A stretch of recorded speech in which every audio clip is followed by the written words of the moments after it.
Welcome to the Necessity Podcast. Today we have a very, very special guest. Somebody who's in the entrepreneurship field, working in real estate, also does a little bit of makeup. The one, the only, Ariana from Living Lanc. Hi everyone. It's Lanc Living. Oh, Lanc Living, Lanc Living. Oh, Lanc. Let me just let you know real quick. Yeah. Thank you for having me though. Of course. Introduce yourself. How would you? Yeah. So my name is Ariana Garcia. I am a realtor and office director with Lanc Living Realty, located on the 300 block of North Queen Street. I also do freelance bridal makeup and commercial makeup, and I also have a catering startup with my sister. Nice. When did you get into real estate? I got my real estate license in 2020. Okay.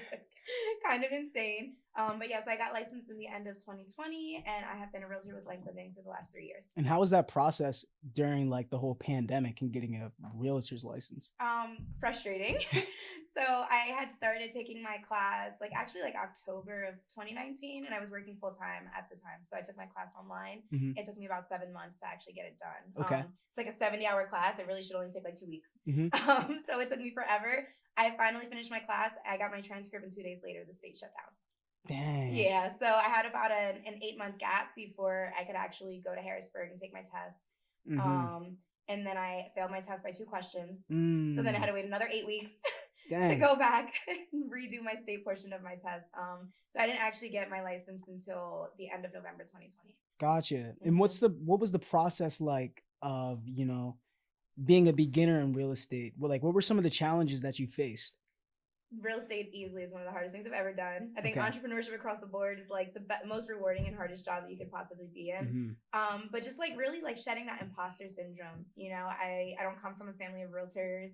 I don't even come from like a family of like really home ownership. Mhm. So this was really me stepping into a realm that I had no clue about. So it was a lot of me kind of just finding that confidence in myself and establishing like, girl, you are professional. Like you do know what you're doing. Yeah. And also like not being a secret agent, because a lot of people get their licenses and they're like, oh yeah, I do real estate, but they're scared to like tell people. They're scared to call their family and friends and like ask for referrals. And I Mhm. wasted a good chunk of my career like operating from that standpoint of fear. Mhm. And once I was able to kind of break out from that, things really started to pick up for me. Gotcha. So do you own your own property now?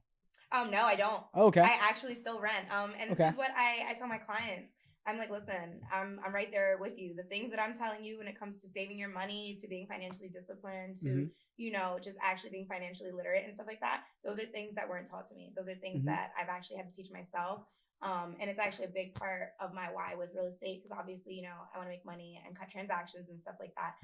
But empowering and educating the community that I come from is really, really important to me. When did you get into this process of, starting to educate yourself about financial literacy and yeah. Pretty much as soon as I became a realtor. Because again, coming back to that imposter syndrome, it's like, how can I sell you a house if I don't own a house? Yeah. And it's like, well, girl, you're only 27. Like, and at the time I was 25. So it's like, comparing your journey to other people's journeys and being like, why am I not there? And it's like, we all start somewhere. So I always tell my clients, or even people who are like, I'd like to buy a house, but I don't know where to start. And they're sometimes scared to even reach out to a realtor. And I'm like, that's the first step. I know you probably don't want to talk to me about your credit. I know you probably don't want to talk to me about your coins, but having that open, honest conversation with somebody who can be like, hey, I get what you're saying and I can meet you where you are. And also like not do it from a judgmental standpoint, because at the end of the day, it's, again, I want to make money, but I really want to empower people to become financially literate. And where did that drive to like empower people come from? Oh man, I was talking like, I'm an empath. My zodiac sign is a Cancer, so I feel all the things really deeply, and I kind of just want to take everybody under my wing and kind of like take care. My last job before I got into real estate, I was working as a case manager for the Community Action Partnership of Lancaster. Okay. So I learned a lot about just trauma-informed care, and like that kind of gave me some like a social work background. So when I left HAP, I was really, really sad and excited to leave. But it really kind of ingrained in me like this desire to continue to help our community outside of social work. So now I'm here trying to blend my entrepreneurship and my love for our community and stuff like that together. When did you say your entrepreneurship journey started? 2018, when I got my aesthetics license. Okay. So I got my aesthetics license. I wanted to work in a spa. I wanted to do makeup. And again, starting a business from nothing is hard. Yeah. So, I tried, I went back to work. I tried, I went back to work. So I always like tell people, having my aesthetics license and doing makeup was kind of like the training wheels to me getting ready for real estate. So I think if I hadn't gone through the trials and errors of being a freelance artist and really just making something out of nothing, I don't think I would have had the mental fortitude to even continue with real estate. It's like 80% of realtors quit within the first 2 years. So, and then it's 3 to 5 years on average before you see any kind of return on investment, usually, unless you like have this breakout smash year. So it's really a long-term business, and like my makeup, but on a much grander scale now, because before it was convincing people to spend, a couple $100s to book with me for a wedding. Yeah. Now I'm convincing you to trust me enough with the biggest purchase of your life, usually. And what would you recommend for like first-time home buyers? Would you go for it? Yeah, like would you recommend like just going full force in, or would you recommend doing a little bit of research, or like how would you go about that process, or how would you guide somebody to go about that process? I always ask people, like, ideally, like, let's start with like, what's your timeline and what's your home situation like? Because depending on what your home situation is like, that's gonna drive the timeline. If you're somebody whose landlord, just sold your building, you're like, I want to buy, but I have 30 days to vacate. Okay, let's connect you with a lender. Let's see how much money you've got saved. Let's see if we can get a plan. But the reality of it is, we're probably still not going to have you in a home for, I don't know, let's say 1 to 3 months. If you have all your ducks in a row and are ready to find something. Outside of that, sometimes people are comfortable and they're like, we've been considering it, but we're not really sure to start. So people are always in different phases. But for me, I always tell people it comes down to, like, if you haven't put your credit score, pull that. A financially healthy adult should be in tune with that, and not with Credit Karma, not with Experian. Like, you need to go to the annual credit reporting website, get that for free. You need to sit down with a lender or a mortgage lender at your bank if you prefer, and really know, because that's going to tell you immediately, like, what is your financial health like, and do you have buying power? Because if your credit is a score that's lower and needs work, that's fine. But now your timeline in your head was, I want to buy a house in 3 months. Well, we've got 6 to 12 months of credit repair, and we need to save some money before we can do that. So I always tell people, no matter where you are, we can talk. I'm happy to provide the resources. I'm not scared to say I don't know it. I'm happy to delegate it out and be like, you should actually connect with this person. You should connect with this credit repair person. My bench is solid. So once it comes outside of the realm of real estate, I'm always really, really happy to connect people with somebody else who can work with them on even something as simple like just saving money. Because if you've never been taught how to save money, and, as most people are living hand to mouth, paycheck to paycheck, like, it's hard. And it seems like, how do I save these thousands of dollars to do this purchase? How would you recommend, you go about building up your credit if you do have low credit? Coming back to running the credit score so that you can see what collections and stuff like that you have on there. You want to identify what needs to be paid off. Utility debt typically is going to be weighted a little bit heavier than some other debt. But when a mortgage lender pulls your credit, they're looking at everything straight down to, do you pay your bills on time? So maybe you don't have anything in collections, but she's like, I can see that you haven't paid a single bill on time in 2 years. You're probably not going to be the best candidate for a mortgage. So starting there, I do tell people, you can definitely use Credit Karma. You can use Experian. It's a ballpark. It's typically a little bit higher than what your actual score is because it's a consumer credit score. So cool to keep your finger on the pulse. If, like identity theft purposes and stuff like that, it's good to see, like, oh, I didn't apply for that line of credit. Why is that popping up? Yeah. But that and your lender really ideally are going to be the ones to get you into shape. And a good lender is going to be willing to put in the work with you to get you to the point of buying a home, same way like a good realtor is. What would you say are like some ways that you could like guide somebody getting into entrepreneurship who doesn't quite know what they want to do, but they know that they want to work for themselves? Immerse yourself. I did it with my aesthetics. I did it with my real estate. I'm still doing it. I'm like right now in this mode of eat, sleep, breathe real estate. And I'm like, there will come a time where I can eat, sleep, and breathe some other things. But right now, as I perfect my craft and I immerse myself in my craft and stuff like that's really important. I'm a podcast junkie. I listen to podcasts nonstop, even if I'm just doing dishes and stuff like that. Cause I'm like, if I learn one thing from that podcast, then like it was a benefit to me. I like to read. I also like listening to audiobooks. And my biggest thing also too is like connecting with other people. Yeah. Connecting with other entrepreneurs because, they get it. Even if it's not the same business, they know what it's like to work for months and months and months and not get paid, and you're going off of the dream and the passion, and that's it, So creating that ecosystem around yourself where it's like, I do have these, these entrepreneur colleagues or friends that I can lean on and be like, hey, so I'm doing this. What did you do? And they're like, oh, you know what? I got hemmed up 2 years ago, and this is how I figured it out. Try this and call this person. So I think strategically and effectively networking as well. So that you're able to be around people who are doing what you already want to do. I'm the first one to be like, she's dope. I want to talk to her. I want to know what she's got going on. Like, Yeah. I love being around people that I feel like are doing more than me or are like just doing dope stuff, because I'm like, if I'm gonna be around people like that, you know, it's like they say if you're around 5 millionaires, the sixth person in the room is you're always the sum of the people you hang out with. So I think being willing to get out of your shell, be prepared to immerse yourself, and also just know like it's not easy. I think COVID made everyone feel like, you know, we were all home. So it made everyone feel like we could start business and stuff like that. And mad people did. And it was really, really dope. But, you know, to the same thing, it's like, it's easy to start a business, but to keep maintaining the business, to watch the business grow, for the business to actually be profitable is a really, really different story. And how do you maintain that discipline and, like, you know, drive to keep going?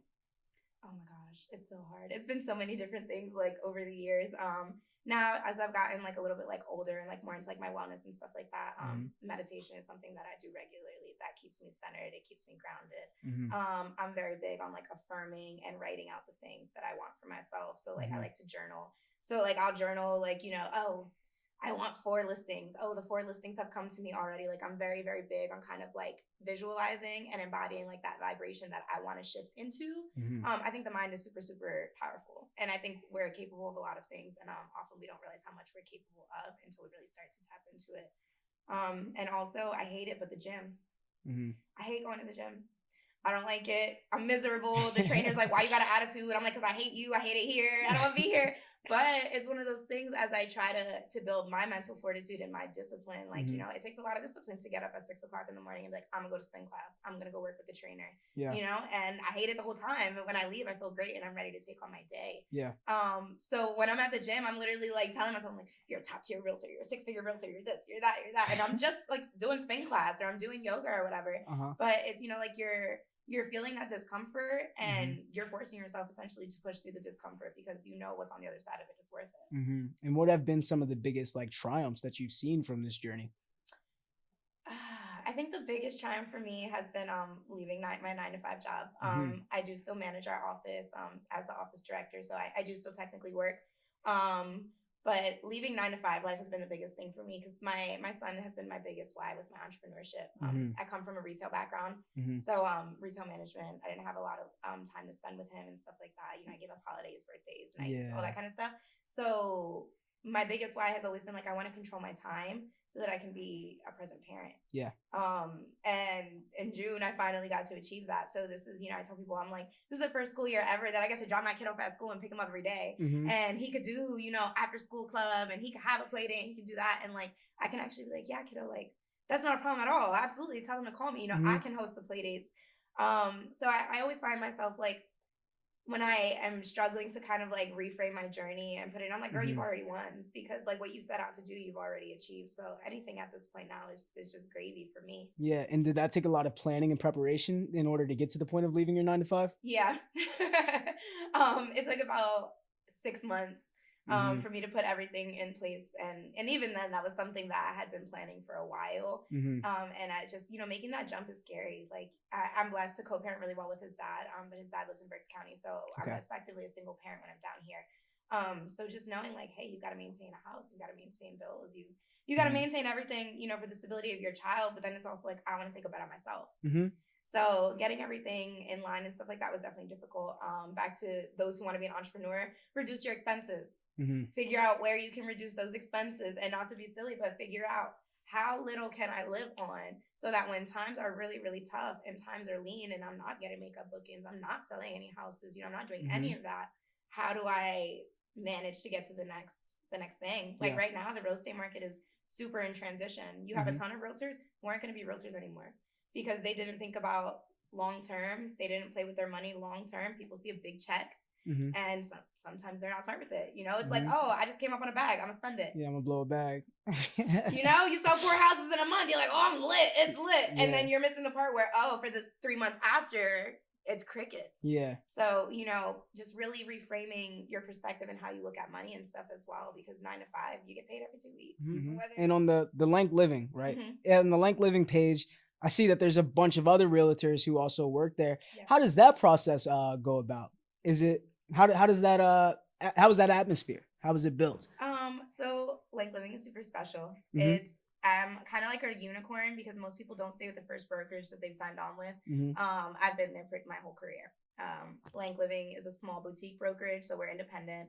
We are not corporate, so it's really, really nice because it empowers the agents to really conduct business the way that they want.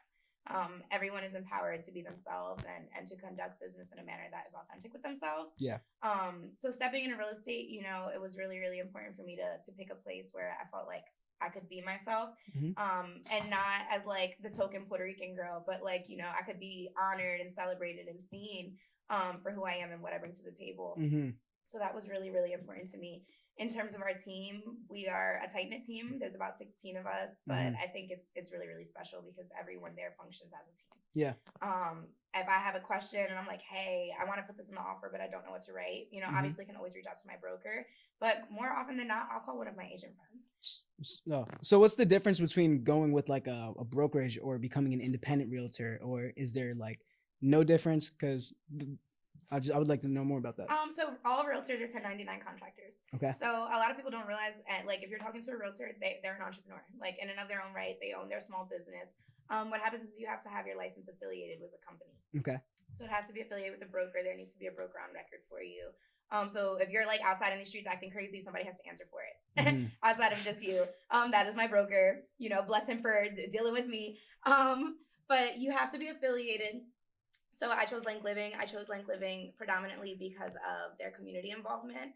I like that it's all local realtors. They live in Lancaster City. They live in Lancaster County. We all work in Lancaster City. We're all heavily involved in different aspects of it. We have people who are on the historical commission. We have people who are on the historical preservation committee for the cemetery. I work with the Lancaster City Alliance. I'm on the MIMS committee. So that community involvement was really, really important to me and special to me. When I also signed up to join them at that time, they didn't take new people. Okay. So that kind of drew me there because I was like, why don't you guys recruit? And they were like, we don't recruit because we want people who have the same like moral compass as us, really, to kind of be attracted to the company, and we'll grow in that manner. And then they just told me, you know, we don't do newbies, but we'll take a person of promise. So I was like, all right, sign me up. Yeah. Like I'll be promising. Let's see what we can do. So it's been really, really special. We also are one of 5 real estate brokerages in the country that are certified B Corp. Okay, what does that mean? So basically, I'm not sure if you're familiar with like the Be Good Corporation, but it is an entire nonprofit centered around the thought that businesses can actively put people over profit, and we can be an active force for good. So, you know, we can have 9 to 5 employees, you know, but we treat them fairly. We pay them fair wages, you know, equity, diversity, inclusion, all those things are important as well. So we went through the certification process through the Be Good Corporation to become a B Corp brokerage. And it essentially just says that we function at the highest level of ethical transparency, social transparency, and environmental sustainability. So every realtor has to follow a code of ethics through NAR and PAR and stuff like that. And this is just an extra designation on top of that. So I always tell people, you know, we're one of 5. There's only 2 in PA and Housing Realty's in Philly. So it's a really, really special opportunity for you to use your transaction and not only keep the money in the community, like, you know, you buy a house with Berkshire Hathaway, your money's going to Warren Buffett in Kansas. You know, buy a house with a Lanc Living agent, that money's going back into the local economy here in Lancaster or any other boutique brokerage for that matter within the city or the county. When you're supporting small and local like that, you know, you're supporting your community. And have you always grown up in Lancaster? Yeah. So I was born in New York, but I've been here forever. So I'm like pretty much born and raised in Lancaster. I spent a couple years in Berks County, and then I came back down here in 2017. And where did that like community strive from inside of you to like make you want to give back to the community so much? It's just like, it was weird because I went to Berks County and I was there for about 5 years. So Lancaster was really, really different when I came back, and I was kind of shell shocked, and I was like, what is going on here? Like I'd come down and visit and stuff, but it was just, the landscape was dramatically different. And then really being able to start working at Lanc Living and start to get kind of connected to our local artist scene and stuff like that was really, really integral. We do something called the Lanc Gallery, and it's predominantly for people of color artists and LGBTQ and women artists as well. So basically, if you're an artist who couldn't get a showing on Gallery Row, Lanc Living will open up their doors and allow you to exhibit with us. We do not take a commission. We don't charge anything. We just offer up our space. Then we ask that you leave the art for a month so that it can decorate our office. But that really helps to kind of foster my love for like our local arts and entertainment scene. I also met some really, really wonderful local artists and creatives around here who are just dope and put me in touch to that. So once I started to see just, you know, how diverse Lancaster had been and how eclectic it is now and how really many talented, amazing people are around here, it got a lot easier to kind of foster that sense of pride that I didn't necessarily have when I was younger, because it's just like, wow, the city is reinvigorated, and I really feel like it's in the middle of a renaissance. So it's dope to really see. Would you say that like artistry is one of the driving factors in your career? Yeah. Yeah. Everybody's like, "Are you into art?" And I'm like, "No." And then they're like, "Are you sure?" Yeah, I do like an art gallery and live music and all that kind of stuff. I'm like, you're right. No, artistry and stuff like that is definitely a huge part of my why. I'm very into supporting the local artist community, and empowering and uplifting them. I always joke around, like, when I make it, I'm just gonna be a patron of the arts, like back in the day. Like, I just want to pay people to create things. Because I just feel like it doesn't matter what kind of art it is, you know, it's someone's just lens of the world. So it's going to be beautiful and unique. And I think we live in a special place where people can really amplify their voices, and that stuff be seen. So supporting that is really, really important to me. And then too, like, I did a stint working in the casket. You know, I worked as a secretary in the office at JP, and then working for CAP and stuff like that really also helped to kind of just give me that spirit to serve the community. And finally, what advice would you give to somebody who's looking to get into real estate, doesn't know where to start, and, you know, they, you know, just happen to stumble upon this video? What advice would you give to that person? Do your research. Do your research, and outside of doing your research, plan. And then once you've done a little research and you're like, okay, I've eyed up some brokerages. Okay, here's what I'm going to do with work, or I'm going to save so that I can leave work or whatever. Research. Like I said in the beginning of it, 80% of all realtors quit within the first 2 years. You know, it's not, some people get rich quick, most don't. Most leave with no money and debt.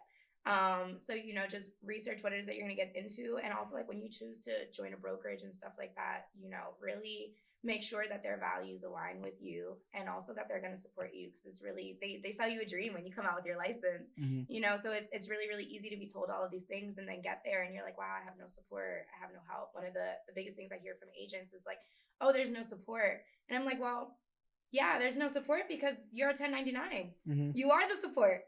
The office, you know, they provided you the building, they're giving you some leads, they're giving you the office space, but like, you are the business. So I think for people who are considering getting into real estate, just understanding like you are the business, you are the brand, and social media is dope. That's how we connected. So like, you know, when it's done well, it does work. But also I see a whole generation of realtors that strictly relies on Instagram to sell their houses. No, you need to get outside and meet people, get outside and say hi to people. You know, even the amount of people that I've met on Queen Street just from walking down the street and saying good morning in the morning. You know, it's just being kind of like a light wherever you go, and recognizing that you are the brand and you have to embody that. And, you know, also just know it's gonna be work. It's gonna be work, and buckle in, and, you know, it'll pan out and it'll work out for you. But there's definitely a large level of work that goes into it. And I think sometimes, you know, selling Sunset and selling Tampa and stuff, like, it's really glamorous. And don't be wrong, sometimes my life is really glamorous some days, but you know, you're missing the part where I couldn't get in the house and the key broke and then I had to call, and then there was a dog that chased me, and like, people don't see that kind of stuff. So, you know, like, any career, just really, really research, you know, do your research. If you have realtor friends, talk to them. If you have a broker friend, talk to them. You know, go to the realtor Facebook groups, listen to a real estate podcast, and see if it's something that really, really resonates, because it does require a high level of passion and drive to be successful. Thank you so much. Yes. Thank you so much. Tell the people where they can find you. So you can find me at _ Casa, CASADEGLITTER. That's Casa de Glitter on Instagram. You can also find me on the Lanc Living website. That's lankliving.com. And you can look for me on Facebook. That is Ariana C. Garcia, Realtor. Perfect. Thank you so much. It was a pleasure sitting down with you. Of course. And then,